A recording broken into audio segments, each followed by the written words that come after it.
ओम श्री गणेशाय नमः। राधे राधे दोस्तों, आप सभी का मेरे चैनल वतकथा एस्ट्रोलॉजर में स्वागत है।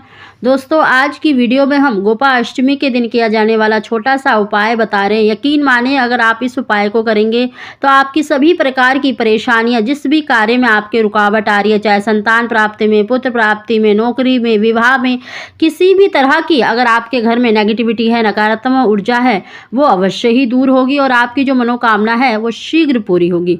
दोस्तों, गोपाष्टमी का बहुत अधिक महत्व माना जाता है, क्योंकि इस दिन भगवान कृष्ण पहली बार गौ माता को चराने गए थे। इस दिन से भगवान कृष्ण ने गौ सेवा प्रारंभ की थी, इसीलिए इस दिन गौ पूजन का, गौ सेवा का बहुत अधिक महत्व माना जाता है। और कार्तिक मास में गौ माता में 33 कोटि देवी देवताओं का वास माना गया है। अगर गोपाष्टमी के दिन अगर आप ये वस्तु गौ माता को खिलाते हैं तो यकीन मानिए आपकी जो इच्छा है, मनोकामना है, वो अवश्य ही पूरी होती है। दोस्तों, उसकी जानकारी देने से पहले अगर अभी तक आपने व्रत कथा एस्ट्रोलॉजर चैनल को सब्सक्राइब नहीं कर रखा तो सब्सक्राइब अवश्य ही कर लें। बगल में बेल आइकन को भी दबा दें, जिससे मेरे आने वाली सभी लेटेस्ट वीडियो का नोटिफिकेशन सबसे पहले आप तक पहुंच सके। दोस्तों, गोपाष्टमी के दिन देखिए, गौ माता के पूजन का, गौ माता की सेवा का बहुत अधिक महत्व माना गया है। अगर आपके किसी भी कार्य में रुकावट आ रही है या कोई ऐसी मनोकामना है जो पूरी नहीं हो पा रही है, इस दिन अगर गौ पूजन करते हैं, गौ सेवा करते हैं, तो यकीन मानिए आपकी जो इच्छा है, मनोकामना है, वो शीघ्र पूरी होगी।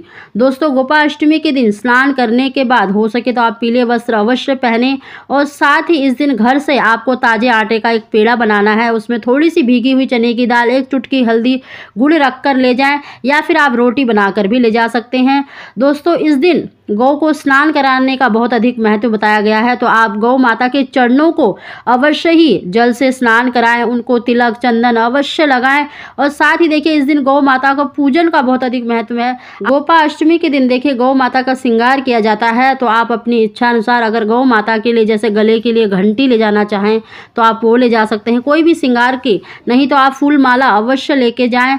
गौ माता को चंदन, अक्षत और फूलमाला अवश्य पहनाएं और ओम नमो भगवते वासुदेवाय कहते हुए 4 या 7 परिक्रमा अवश्य लगाएं। और गौ माता की पीठ पर हाथ फेरते हुए आप परिक्रमा अवश्य लगाएं। अपनी जो मनोकामना है वो अवश्य ही बोले। गौ माता के सींगों को भी अवश्य स्पर्श करें, क्योंकि इसमें भगवान विष्णु का और भगवान शंकर का वास माना गया है। साथ ही दोस्तों, इस दिन गौ माता के चरणों की, जहाँ पर वो बैठती हैं, जहाँ उनके चरण पड़ते हैं, वहाँ की अगर धूली से गौ माता के चरणों की मिट्टी का अगर तिलक किया जाता है तो कहते हैं कि शीघ्र उसकी मनोकामना पूरी होती है।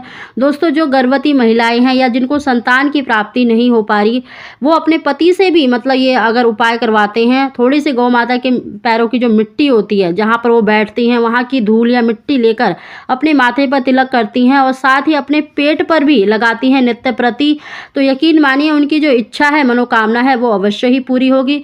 शीघ्र ही उनको संतान के रूप में पुत्र की प्राप्ति अवश्य ही होगी। दोस्तों, इस दिन गौ सेवा का बहुत अधिक महत्व बताया गया है। इस दिन आप गौ माता को आटे का पेड़ा, रोटी अवश्य खिलाएं, साथ ही हरा चारा भी अवश्य खिलाएं। और इस दिन पीली वस्तु का बहुत अधिक महत्व माना जाता है, तो आप पीली कोई भी मिठाई खिला सकते हैं, या फिर आप केले, 2 केले अवश्य ही गौ माता को खिलाएं और अपनी मनोकामना बोलते हुए खिलाएं। तो यकीन मानिए जिस भी कार्य में आपके रुकावट आ रही है वो तो दूर होगी, और जो आपकी इच्छा है, मनोकामना है, वो भी शीघ्र पूरी होगी। इस दिन गौ माता का पूजन करने से, गौ सेवा करने से, गौ ग्रास खिलाने से यकीन मानिए आपको 33 कोटि देवी देवताओं का भी आशीर्वाद मिलता है और आपकी जो इच्छा है वो अवश्य ही पूरी होगी। दोस्तों, इस दिन गौ माता के चरणों की मिट्टी अवश्य लेकर आएं अपने माथे पर, अपने जो स्त्री है वो अपने पेट पर अवश्य लगाएं, तो निश्चित ही उनको गौ माता का आशीर्वाद अवश्य ही प्राप्त होगा। साथ ही दोस्तों, इस दिन गौ माता के देखिए गौमूत्र का बहुत अधिक महत्व माना जाता है। गौमूत्र का, गोबर का बहुत अधिक महत्व माना जाता है, इसमें से चरणामृत लिया जाता है। अगर आप चरणामृत नहीं ले सकते तो आप थोड़ा सा गौमूत्र और गोबर मिलाकर अवश्य अपने घर लेकर आएं और अपने घर में सब जगह पर छिड़क दें।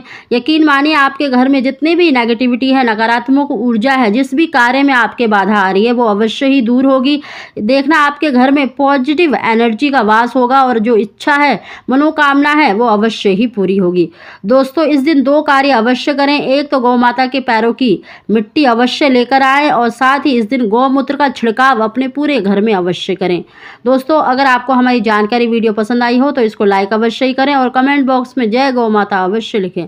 आप सभी को ओम श्री गणेशाय नमः।